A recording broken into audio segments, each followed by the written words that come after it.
Hello, young historians. I'm Professor Sagewell, and today we're asking a big, important question. Why did the United States really enter World War II? It's a story of surprise attacks, global danger, and hard decisions. But it didn't start overnight. To understand why America joined the war, we first need to understand what the war was about in the first place. World War II began in 1939, when Germany invaded Poland. Soon, many countries were pulled into the fight, forming two big sides. One side was called the Allies. This group included countries like Britain, France, and later the Soviet Union and China. The other side was the Axis powers, led by Germany, Italy, and Japan. These countries wanted to expand their power and take over other lands. At first, the United States stayed out of the war. Many Americans didn't want to get involved in another big conflict. They remembered the pain of World War I and hoped to stay neutral. But as we'll see, the world was changing fast. And soon, staying out of the fight would no longer be an option. At the start of World War II, the United States was focused on its own problems. The Great Depression had left many Americans without jobs or money. Most people didn't want to get involved in a war happening far away. They believed the US should stay out of foreign conflicts. This idea was called isolationism. It meant staying out of world affairs and focusing only on America's needs. Congress even passed laws to make sure the US wouldn't send weapons or soldiers to countries at war. President Franklin D. Roosevelt agreed, at least at first. He gave speeches about peace and promised to keep Americans safe.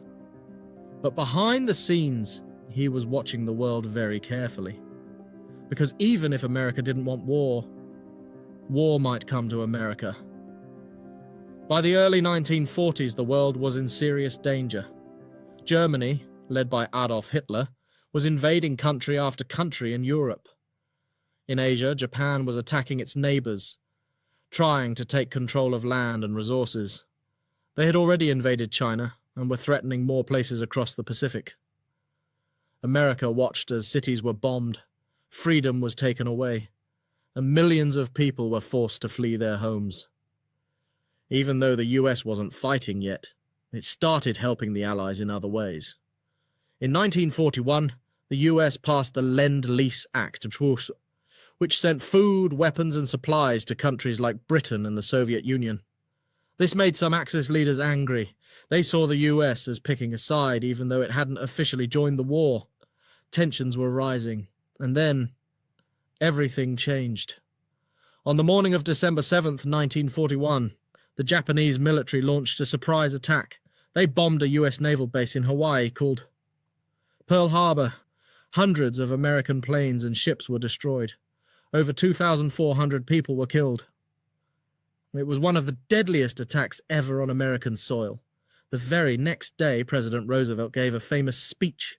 He called December 7th, a date which will live in infamy.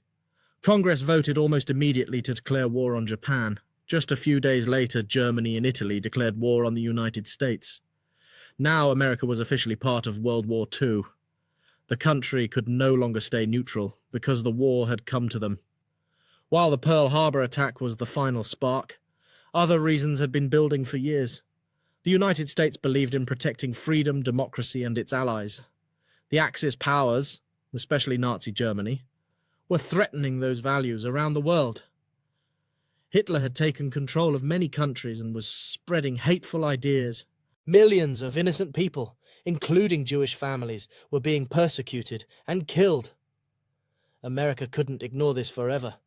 Also, Japan's actions in the Pacific were a direct threat to US territories like the Philippines and Guam. If the US didn't act, it could lose influence and security in the region. So, when Japan attacked Pearl Harbor, it united the country. People who had once wanted peace now demanded action. Factories shifted to making tanks, planes, and uniforms.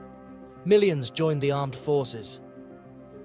The United States was officially at war, not just to defend itself, but to help decide the future of the world. Once the US entered World War II, everything changed. Fast. America became a major force in both Europe and the Pacific. In Europe, American troops helped fight back against Nazi Germany.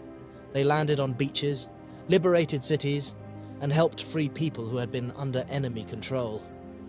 In the Pacific, US forces battled Japan across islands and seas. It was a long, difficult fight that required bravery, strategy, and teamwork. Back home, people supported the war in big ways. Women worked in factories, families planted victory gardens, and school kids collected metal for supplies. The entire country came together with one goal: to win the war and protect the world from tyranny. By 1945, after years of intense fighting, the Allies won, but the cost was enormous. Over 400,000 Americans died in the war. Still, many believed the sacrifice was necessary to protect freedom, and it all began with a decision: to stop watching from the sidelines and take action. All right, curious minds, let's take a moment to review what we've learned. World War II began in 1939 with Germany invading Poland. The world split into two sides, the Allies and the Axis powers. At first, the United States stayed out of the war. Most Americans didn't want to get involved in another big conflict. But the world was changing fast.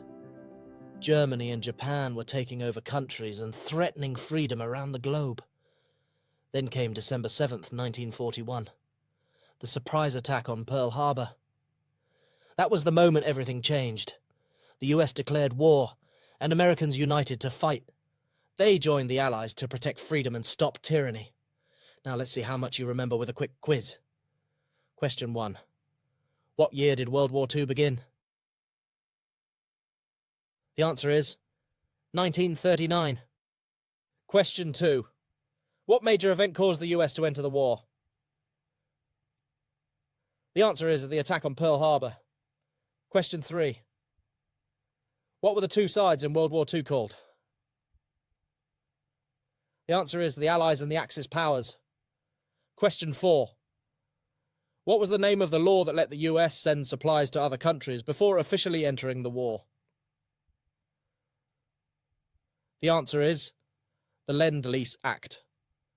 Nice work, everyone. Now, here's a question for you to discuss. If the US had stayed out of the war, how might history have turned out differently? Talk about it with your class, your family, or let us know your thoughts in the comments.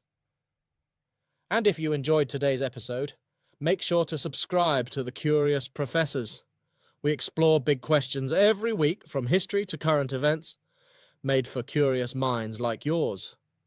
Until next time, this is Professor Sagewell, reminding you, understanding the past helps us build a wiser future.